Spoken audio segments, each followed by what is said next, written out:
That morning, at the international airport, a young female CEO stepped out of the car without sparing a glance at the man who had driven her, a quiet, plainly dressed man with calm, unhurried eyes. In her mind, he was nothing more than a temporary hire, a stand-in for the day. But just minutes later, as she crossed into the VIP terminal, every soldier in the corridor snapped to attention and turned, in perfect unison, to salute that same quiet man with a formality so absolute, it stopped the entire hall cold. Not a single word was spoken. Just a salute. And Madison Clark began to realize she had very badly misjudged who had been sitting in the front seat beside her. What would you do if the person you dismissed turned out to be someone an entire nation had never forgotten? The city was already breathing fast by 5:30 in the morning.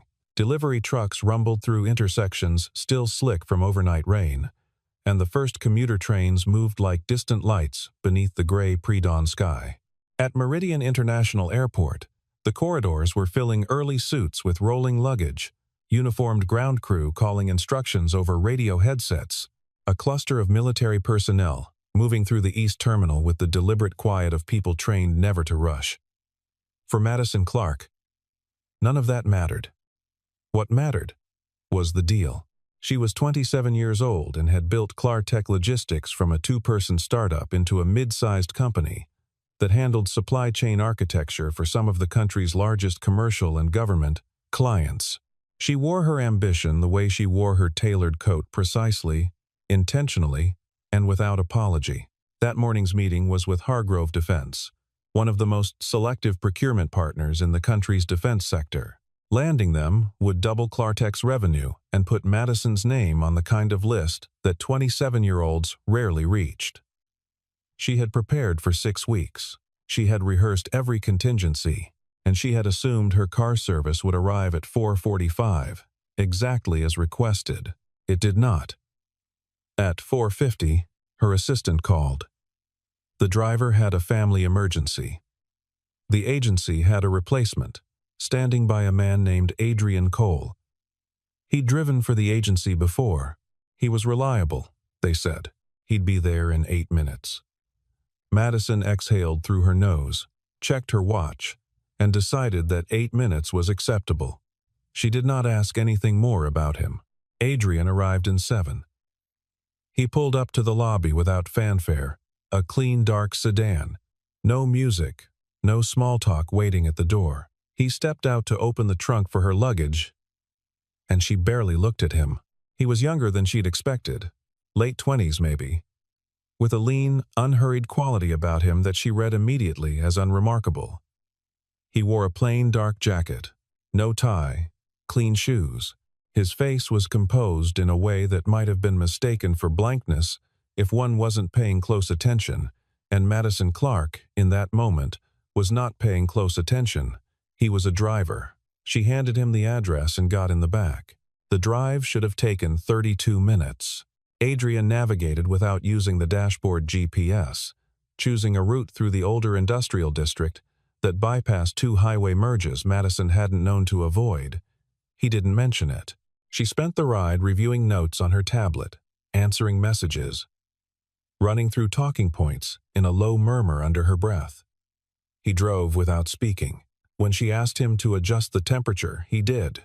When she got a call and said hold on to no one in particular, he simply drove.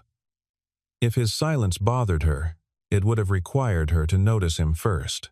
At one point, she glanced up at the rearview mirror and caught his eyes, for a fraction of a second, pale, gray, steady, aimed at the road ahead with an attention that felt less like vigilance and more like patience.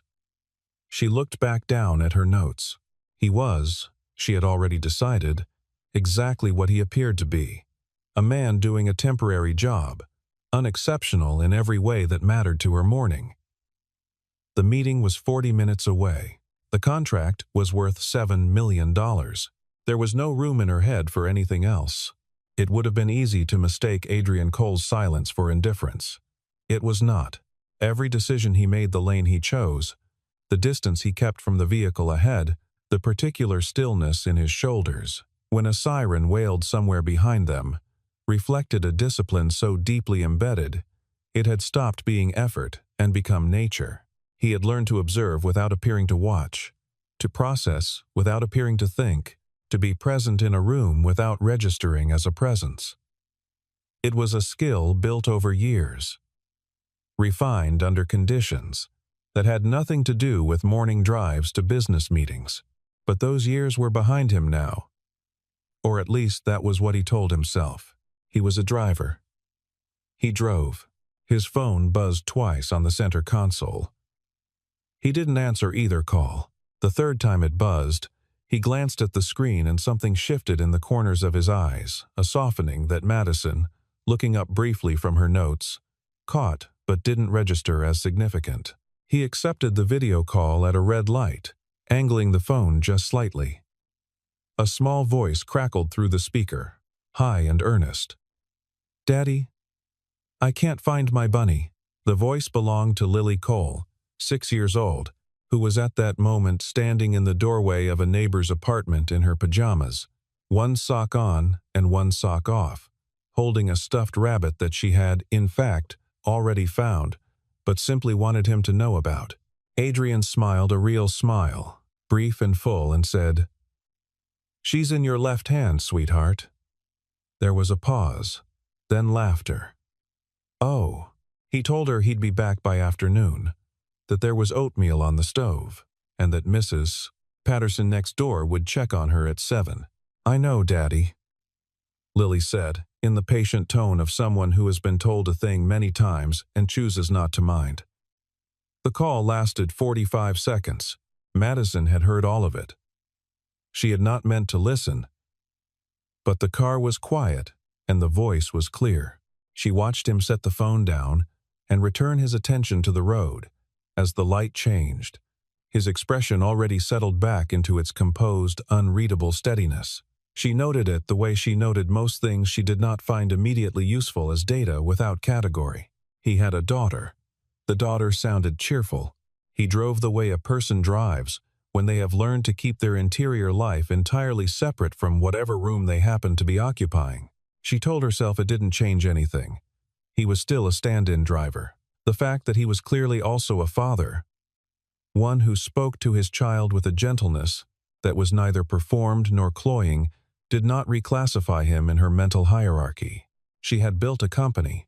She had earned a meeting that 40 other firms would give almost anything to secure. She could not afford to spend her cognitive bandwidth on the personal circumstances of a man whose job was to get her to the airport on time. And he was going to get her there on time. She could see the terminal signs in the distance already. What she could not see, and would not have known to look for, was the quality of his attention, the way his eyes moved across the terminal entrance as he pulled in, reading it the way a cartographer reads a map he already knows.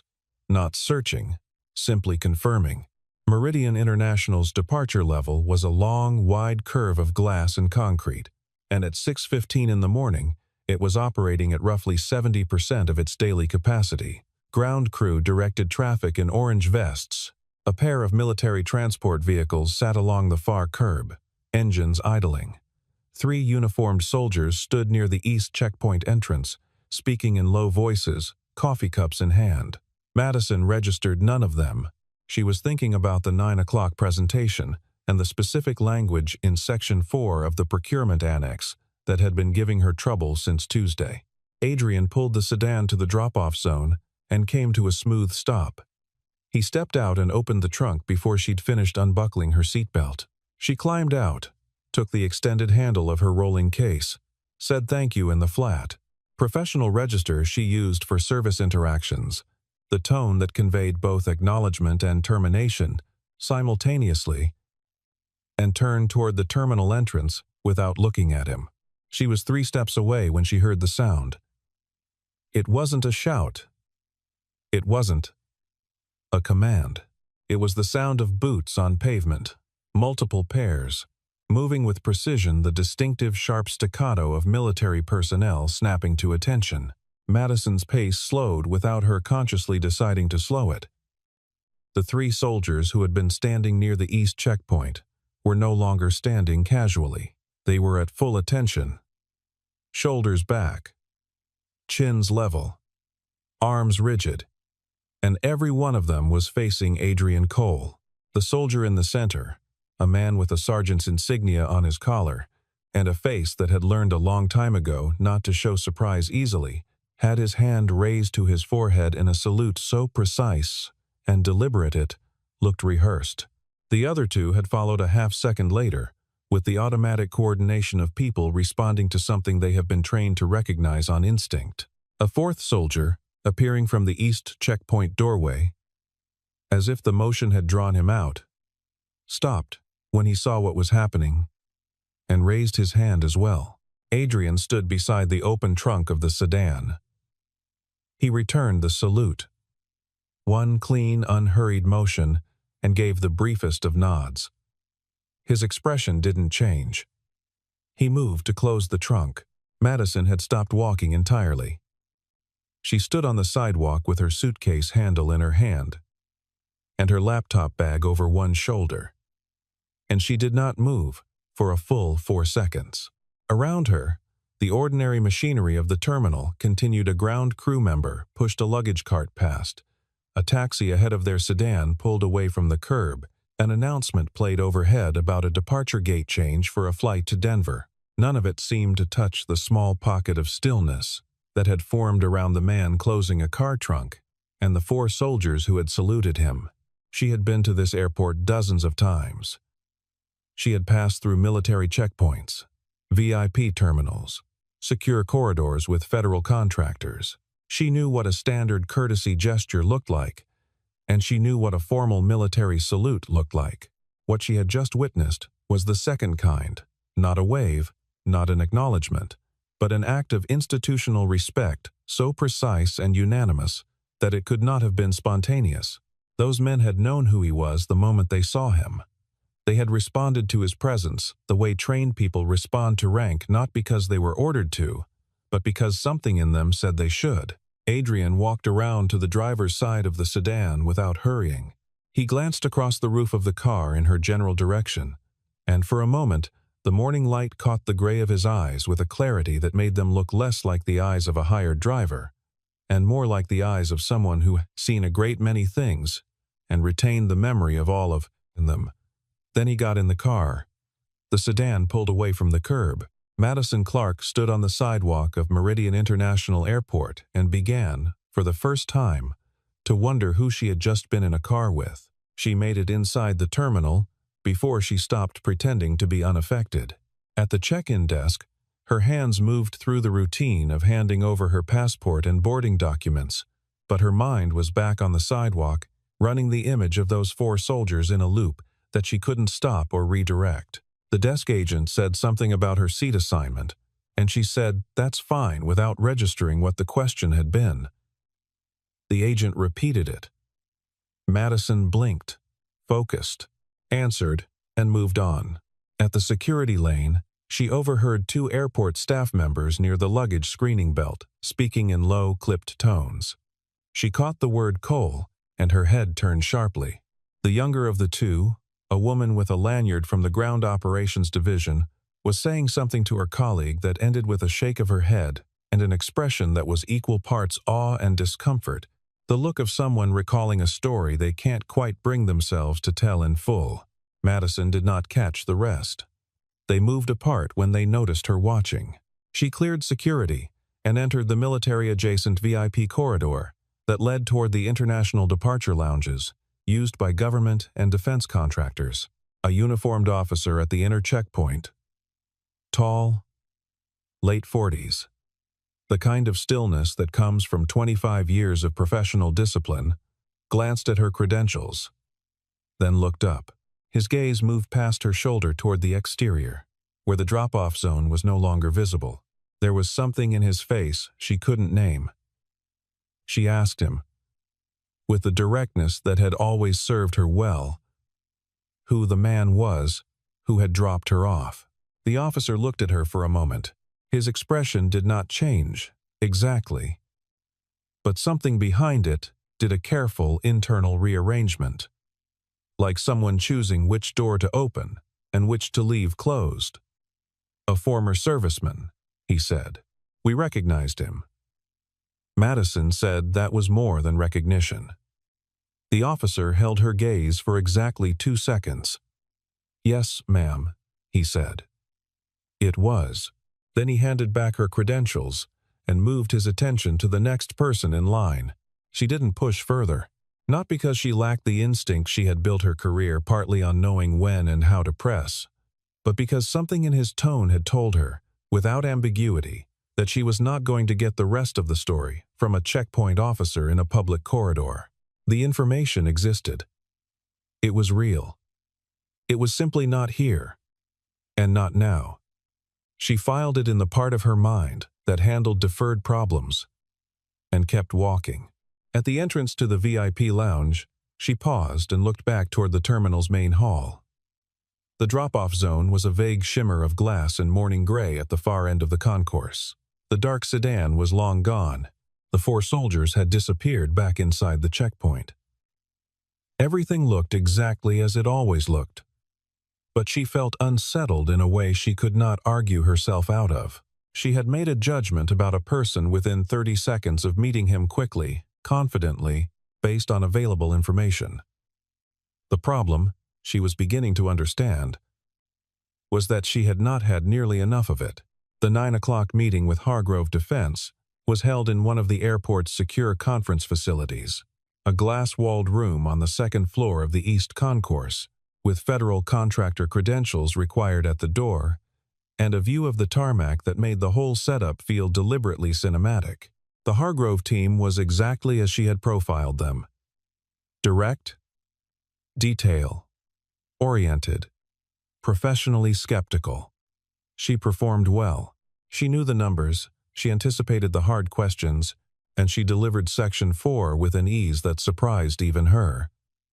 The meeting ended with handshakes and a conditional timeline for next steps. It was, by any reasonable measure, a success. It should have left her energized.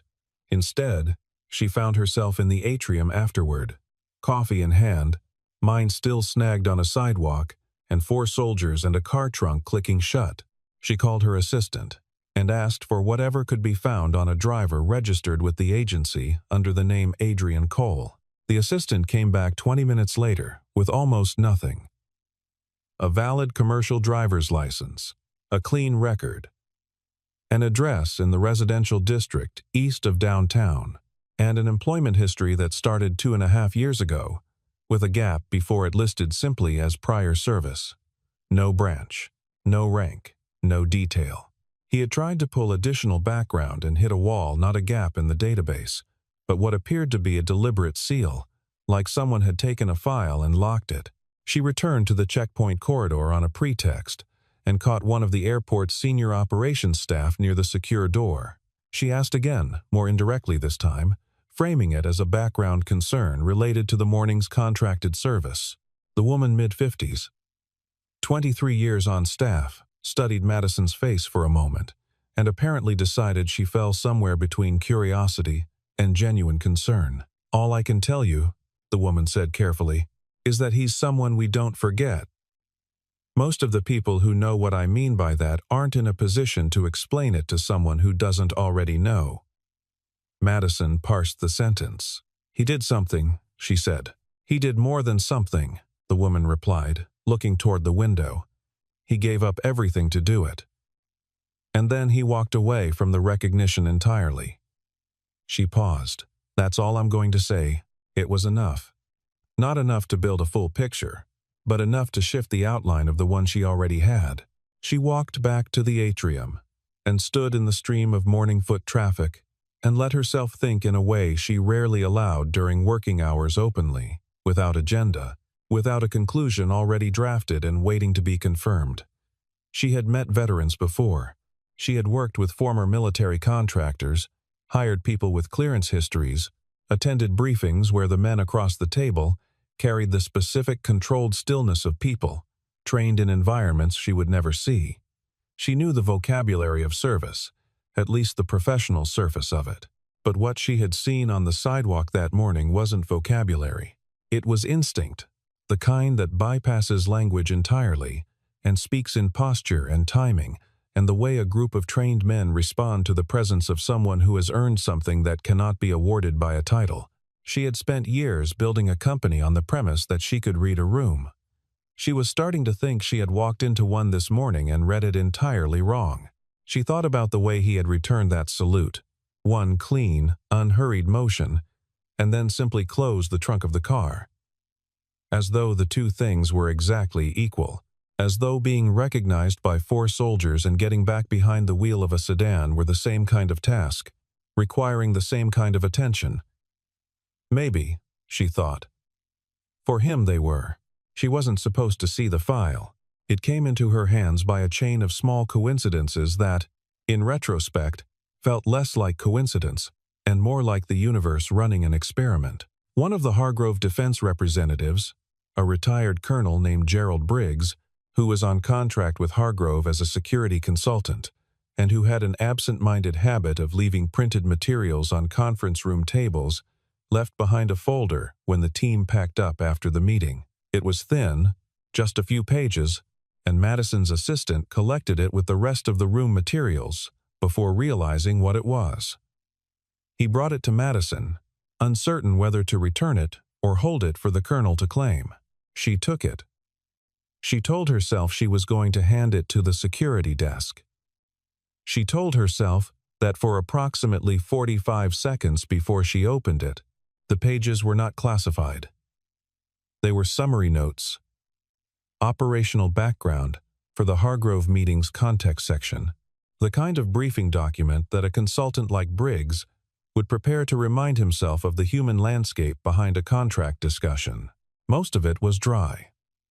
Unit designations, timeline notations, outcomes measured in procurement language that translated human action into organizational result. But 3 pages in, there was a name, Adrian Cole. Rank, Captain. Unit, listed only by a numerical designation she didn't recognize, but suspected was the kind that didn't advertise itself. Time in service, 7 years. Status, honorably discharged, by request, 3 years prior. The notes beside his name were brief. Primary Field Commander. Operation Sinclair Ridge. Outcome, mission, critical. Casualties, none on our side. Consequence. Protected status for 48 personnel over a 72-hour period under active threat. And then, in Briggs's own handwriting in the margin, a single line that she read 3 times before she believed she was reading it correctly. Walked away from everything afterward, raised a flag to protect his family. We honor that. She set the folder down on the table and looked at the tarmac through the window for a long time. Operation Sinclair Ridge. She didn't know the name, but she understood operational language well enough to decode the shape of what was described. 48 personnel, 72 hours under active threat. Mission critical. These were not the metrics of a routine exercise. These were the metrics of something that had gone badly wrong, in a way that required one person to step into the center of it and hold it together long enough for 48 other people to get out. And then she thought about the phone call at the red light, the small voice asking about a stuffed rabbit, the 45 seconds of patience and warmth, the word sweetheart, said in a register, so different from everything else about him that it had felt like opening a door into a different room. She thought about the seal on his records, the woman who had said he gave up everything, the note in the margin, walked away from everything afterward, raised a flag to protect his family. She thought about Lily. The picture came together slowly. The way pictures do when you've been looking at the wrong version of them for too long. He hadn't left the military because of failure. He hadn't left because of injury, or age, or disillusionment. He had left because the work required him to become invisible, and becoming invisible meant his daughter grew up with a father-shaped absence instead of an actual father. He had chosen her. He had chosen a plain apartment in the East Residential District and a commercial driver's license and a job that required almost nothing of him and gave him home by afternoon. He had chosen the child's voice at the red light over whatever the alternative had been. Madison Clark had looked at a man in a dark jacket with quiet eyes and had read him as unremarkable. She had handed him her address the way you hand someone a receipt without looking, without thinking, without the slightest acknowledgement that the person receiving it might be someone whose interior life was more complex, more layered, more costly than anything in her morning's agenda. She had been wrong about him in a way that was not simply factual but structural. She had not just gotten the detail wrong. She had gotten the category wrong entirely. She held the folder for another moment. Then she slid it into a clean envelope, wrote Colonel Briggs's name on the front, and handed it to a desk attendant to be returned. She sat back down. The terminal hummed around her with its ordinary sounds, but something in the way she occupied her chair had changed. She was sitting in it differently, with a fraction less certainty, a fraction more attention. The follow-up with Hargrove Defense was scheduled for 3 o'clock, a second session to review the technical specifications Madison had submitted 2 weeks prior. She had assumed it would be a formality confirmation of details already agreed upon, a walkthrough of implementation timelines. She was wrong about that, too. The Hargrove technical team arrived with 3 laptops, a set of printed spreadsheets, and the specific energy of people who had found something they weren't happy about. The problem was in the logistics data architecture that Clartech had proposed for the first implementation phase. A miscalculation in the routing algorithm, not a catastrophic error, but the kind of precise, embedded flaw that a defense contractor's technical reviewers are specifically trained to locate and are specifically unwilling to overlook. If the numbers weren't corrected before close of business, the conditional timeline from the morning's meeting would dissolve. The contract would be back on the table. Madison worked the room. She pulled up her engineering lead on a secure video line, walked through the flagged sections, identified the error within 12 minutes, and began constructing a corrected model in real time. The Hargrove technical team watched with the patient skepticism of people who have seen firms try to improvise their way out of data problems before. Her engineering lead was talking through the correction methodology. When he hit a variable, he couldn't immediately resolve a sequencing conflict in the third distribution node that kept generating a cascade error no matter how. He adjusted the inputs. He went quiet. The silence in the conference room acquired weight. Adrian Cole was in the corridor outside. He had driven Madison back to the airport for the afternoon session, parked in the short-term lot, and was waiting in the atrium with a coffee and the particular quality of stillness he carried everywhere. The conference room's glass wall was visible from where he sat. He had not been looking in, but sound carried in the atrium, particularly the kind of controlled tension that technical conversations develop when they are not going well, and when Madison stepped into the corridor to take the call off speakerphone, he heard the problem. Not all of it, but enough. He waited until she had ended the call. Then he said, with no preamble, "The cascade error. It's probably in the sequencing priority of the third node. If the algorithm is treating simultaneous inputs as sequential ones, the priority weighting collapses." Madison turned from her phone and looked at him. "Try assigning a timestamp buffer between the input layers," he continued. 200 millisecond separation.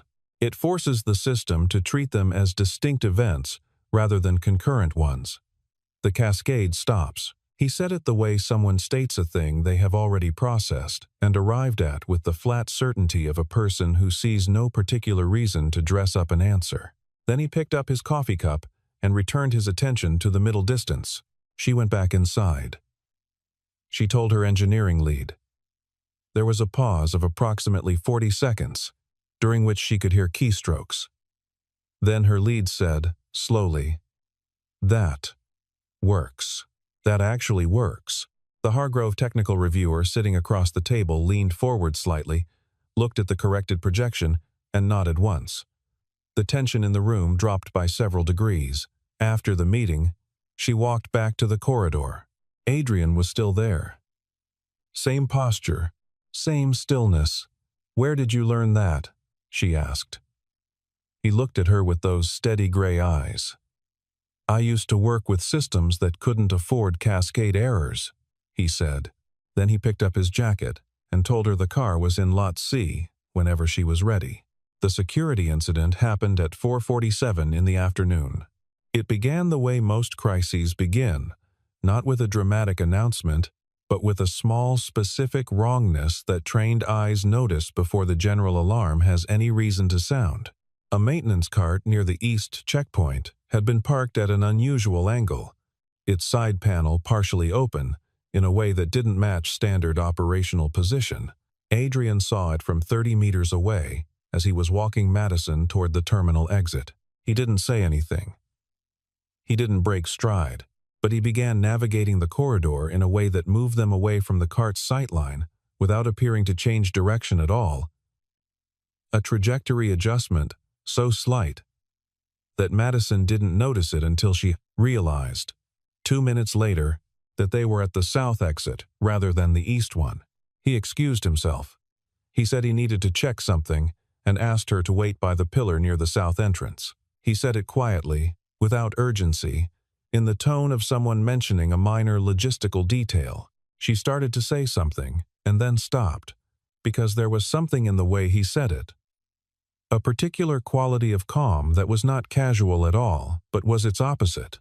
The calm of a person managing a great deal of information simultaneously, that made her stand by the pillar without asking why. What happened in the next 9 minutes was, from Madison's vantage point, fragmented and confusing. An airport security officer appeared from the east checkpoint. 2 uniformed military personnel moved from the south corridor, at a pace that was not quite running, but was not walking either. The maintenance cart was surrounded, and the surrounding happened without shouting, without the kind of visible escalation that draws attention, which meant it was being managed by people who understood that visible escalation makes things worse. A second security alert tone sounded briefly in the east section 2 pulses, then silence, and then the PA system announced a routine maintenance delay for one of the east gates, which was not a routine maintenance delay. Adrian was at the center of it. Not because he had been given authority in that space, but because something about the way he moved through it, the directness of his instructions to the security officer, the specific hand gestures he used to indicate perimeter positions, the way the military personnel responded to him, without hesitation, created a functional command structure out of what had been, moments earlier, a potentially serious, uncoordinated situation. He spoke to the security officer in a voice too low for Madison to hear, but she could see the officer's response. A nod, immediate compliance, the body language of someone who understood and was already moving. When the third responder arrived with a detection kit, Adrian was already there, pointing to the specific section of the panel that needed to be addressed first. The device, a malfunctioning electronic unit from a recently serviced piece of ground equipment, not a threat, though the first several minutes had not confirmed that with any certainty, was isolated and cleared in just under 8 minutes. The announcement about the east gate was retracted. The corridor reopened. Adrian walked back to the south entrance pillar and found Madison exactly where he'd left her. His jacket was still in his hand. His expression was the same as it had been all day. "We can go whenever you're ready," he said. She stared at him. "What just happened?" "A false alarm," he said. "Handled." She looked at the east corridor, where airport staff were dispersing with the controlled normalcy of people trained to restore the appearance of order before the reality of it. She looked at the military officer who had responded to Adrian's hand gesture, a man with a captain's insignia who could, under any other circumstances, have claimed authority over the entire situation, standing near the east doorway with the posture of someone who has deferred to a higher competence and does not resent it. She looked at Adrian Cole. She looked at him the way she had not looked at him once in the entire day, fully, without the filter of the category she had assigned him at 5 in the morning outside her lobby. And what she saw, for the first time, was not the outline she had drawn. It was the actual shape of him, patient, precise, and quietly, carrying something she did not yet have the full vocabulary to name. Colonel Gerald Briggs found them in the atrium 20 minutes later.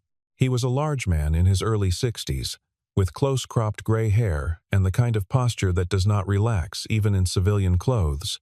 And when he walked into the atrium and saw Adrian Cole standing near the south windows, he stopped. The stop was involuntary, a half-second interruption in his stride, and then he crossed the room with a directness that bypassed Madison entirely, stopped in front of Adrian, and extended his hand. Adrian took it. "I heard what you just did," Briggs said. "From Sergeant Wallace." He said the response was coordinated in under 90 seconds. "The situation was manageable," Adrian said. "The situation was manageable because you managed it." Briggs held his hand a second longer, then let go. He turned to Madison. "Miss Clark, do you know who this man is?" She said, honestly, that she was beginning to. Briggs looked from her to Adrian.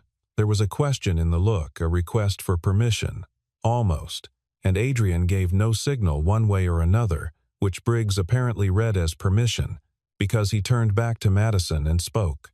Adrian Cole was the commanding officer of a special operations unit for 7 years. He was one of the most effective field commanders in the program, not just in terms of mission outcome, but in the specific category of keeping his people alive. Operation Sinclair Ridge was the operation that ended his service. 48 personnel were held in a compromised extraction point for 72 hours under active hostile engagement. Adrian commanded the defense of that position without additional support, without confirmed resupply, and without evacuation for the first 40 hours. Briggs paused. Every single one of those 48 people came home. That's not a normal statistic. That is not even close to a normal statistic. Madison said nothing. He put in the paperwork for honorable discharge 8 months after that operation, Briggs continued. He didn't ask for recognition. He didn't enter the contractor pipeline, which every single person in his position does, because it pays extremely well, and he was exactly the kind of person it was built to recruit. He asked to be released, filed the paperwork correctly, and left. We honored it because he had earned the right to any request he wanted to make. Briggs glanced at Adrian. His daughter was 4 years old. He hadn't been home for more than 3 weeks at a time in the previous 2 years. He decided that was over. The atrium noise continued around them, rolling luggage, overhead announcements, a child somewhere asking a question in a loud, unself-conscious voice. None of it seemed to enter the perimeter of the conversation. "The salute this morning," Briggs said. Those men recognized him. When men who have served in certain environments encounter someone who held a particular kind of command, the kind defined not by rank, but by what was carried and how it was carried, there's a response that's not optional. It's not protocol. It's recognition. It's a different thing entirely. Adrian was looking at the window. Outside, a plane taxied slowly across the tarmac, its running lights blinking in the late afternoon gray. Madison thought about the morning. She thought about handing him the address without looking at him. She thought about the way she had said thank you with her back already half turned. The dismissal encoded in the angle of her body before she'd finished speaking the words. She thought about the thought she had formed automatically, confidently, as she did most thoughts about people she encountered, that he was exactly what he appeared to be, and that he appeared to be uncomplicated. She thought about Lily at the red light. She thought about the stuffed rabbit in the left hand, and 45 seconds of patience. "He chose this," she said. "It wasn't a question. He chose this," Briggs confirmed. Adrian turned from the window. His expression was, as it had been all day, composed and unhurried. But there was something in his eyes that Madison hadn't seen before, or perhaps had seen, and hadn't known what to read. Not bitterness, not pride, something quieter than either. The clear-eyed equanimity of someone who made a decision a long time ago and found that they still agree with it. A moment passed. Then 2 more soldiers entered the atrium from the east corridor, Sergeant Wallace, and one of the officers from the security response, and crossed the space toward the three of them. They stopped at a respectful distance from Adrian. The sergeant's hand came up. The second officers followed. The salute held for 3 seconds, clean and formal, in the middle of a busy civilian airport atrium, in front of a logistics CEO who had spent her morning dismissing the man being honored. Adrian returned it, as he had done before. One motion, complete, unhurried. Then he lowered his hand. "Thank you, Sergeant," he said. Wallace said, "Sir." That was all. They turned and left, and Madison Clark stood in the atrium of Meridian International Airport and felt something she was not accustomed to feeling in professional contexts. Not embarrassment exactly, not guilt exactly, but a particular species of clarity that arrives when you understand not just that you were wrong, but how you were wrong, and why, and what kind of thinking produced the wrongness in the first place. She asked him to wait. He waited, without impatience, while she found Colonel Briggs again and finished the conversation that needed to be finished, the contractual postscript. The handshakes, the professional courtesies that the day's earlier success had earned. When she came back to the atrium, Adrian was standing where she'd left him, jacket over one arm, watching the tarmac. He looked, as he had looked all day, like a man who was entirely accustomed to waiting and had made his peace with it long ago. She stood beside him for a moment before she spoke. "I owe you an apology," she said. "I decided who you were before I knew anything about you. I treated you like you were background." He looked at her. He didn't say "it's fine" or "don't worry about it," the reflexive social responses that would have allowed her to receive the apology without fully giving it. He simply looked at her in that steady, gray-eyed way and let the words exist in the space between them. "You only saw what you came in expecting to see," he said, finally. "Most people do." "That's not an excuse," she said. "No," he agreed. "It isn't." A pause, but it is a starting point. Her phone buzzed. She silenced it without looking at it. "Your daughter," she said. "Lily. You left everything for her." Something moved in his face, that same brief, full softness she had seen at the red light, the thing that made him look, for a moment, like the most real version of himself. "I left something for her," he said. "I also came home for her. Those aren't the same decision." She didn't have a response to that. She wasn't sure one was needed. He picked up his jacket. "Your flight's at 7:15, he said. "I can get you to the terminal in 20 minutes if you want to grab something to eat first." It was, in tone and delivery, exactly what he would have said at 5:30 that morning, practical, direct, devoid of performance. The only difference was that she was hearing it differently now. She was hearing the competence in it, the reliability, the quality of attention that expressed itself not in grand statements, but in small, precise acts of follow-through. She said yes to dinner. They ate in the terminal restaurant, a place with too much overhead lighting, and a menu that was aggressively mediocre, and he ordered a coffee, and she ordered something she didn't finish, and they talked about almost nothing of consequence. He asked one question about the Hargrove meeting. She gave him a real answer. He listened in the way he did everything, with complete, undemonstrative attention, as though what she was saying was the only thing in the room worth hearing. When she boarded her flight at 7 to 10, she looked back once at the terminal. The dark sedan was long gone. She stood in the jet bridge for a second longer than she needed to. Then she boarded, settled into her seat, opened her notes. And for the first time, in a long time, she found herself thinking not about the deal or the numbers or the next meeting, but about what it actually meant to see a person, not the version of them you need them to be, but the version that exists whether or not you are paying attention. In the weeks that followed, people who worked with Madison Clark noticed a change they couldn't quite name. It wasn't dramatic. It wasn't the kind of transformation that announces itself in visible gestures. It was subtler than that, a shift in the temperature of her attention, a recalibration in the way she moved through rooms where other people were working, She started arriving to meetings a few minutes early, which was new, and spending those minutes looking around rather than reviewing her notes. She learned the names of the building's maintenance staff, and then of the junior logistics coordinators on the floor below her office, and then of the overnight security team she had walked past 200 times without seeing. She asked questions that didn't have an immediate business purpose. She listened to the answers. She stopped treating people's job titles as full descriptions of their contents.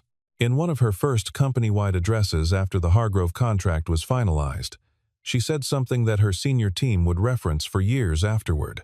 She said, "I've been in the habit of evaluating people by what they're doing when I first meet them. I'm going to try instead to ask what they're capable of, and to understand that those two things are often very far apart." It got applause. She didn't tell anyone where it came from. Adrian Cole drove for the agency through the end of that season, and then accepted a part-time consulting role with a small logistics security firm that had found him through means he never quite explained to anyone who asked. He worked 3 days a week. The other 4 belonged to Lily. On Saturdays, they went to the farmers' market in the north quarter of the city, where she conducted lengthy negotiations for fruit, and he carried the bag and said very little. On Sunday mornings, he made oatmeal, and she complained about it in a cheerful, performative way that had become a ritual neither of them wanted to give up. He did not seek recognition. He did not maintain a profile. He did not attend events or join organizations or build the kind of institutional presence that his record would have opened to him with almost no effort. He lived, instead, in the exact radius he had chosen: small, careful, warm, and deliberate. The people who had served with him knew where he was. The people who had not would pass him in a grocery store or a school hallway and see a quiet man in ordinary clothes and form an impression that was entirely incomplete. That was, he had decided, all right, there is a particular dignity in being misread and choosing not to correct it. Adrian Cole understood this. He had made peace with the version of himself that the world saw the unremarkable man, the background presence, the driver in the dark jacket, and he wore it without friction because it cost him nothing that mattered, and it protected something that had cost him everything. One afternoon in early November, when the city had turned gray and the light came low and amber through the buildings, Adrian Cole walked through the crowd at the North Market with his daughter's hand in his. She was talking about something her teacher, a disagreement with a classmate, a book she had started and didn't want to finish because she didn't want it to end. He listened and responded and carried the bag, and they moved through the crowd, the way any father and daughter move through a crowd, unremarkably, invisibly, with the particular completeness of people who are exactly where they want to be. The people around them saw a father and a child. They did not see what he had carried, or what he had given up, or what he had chosen in its place. But the weight of it was there in every step, in every word he said to her, in the way he held her hand, firmly enough to anchor, gently enough to free, and those who had served with him would have recognized it immediately. They always did.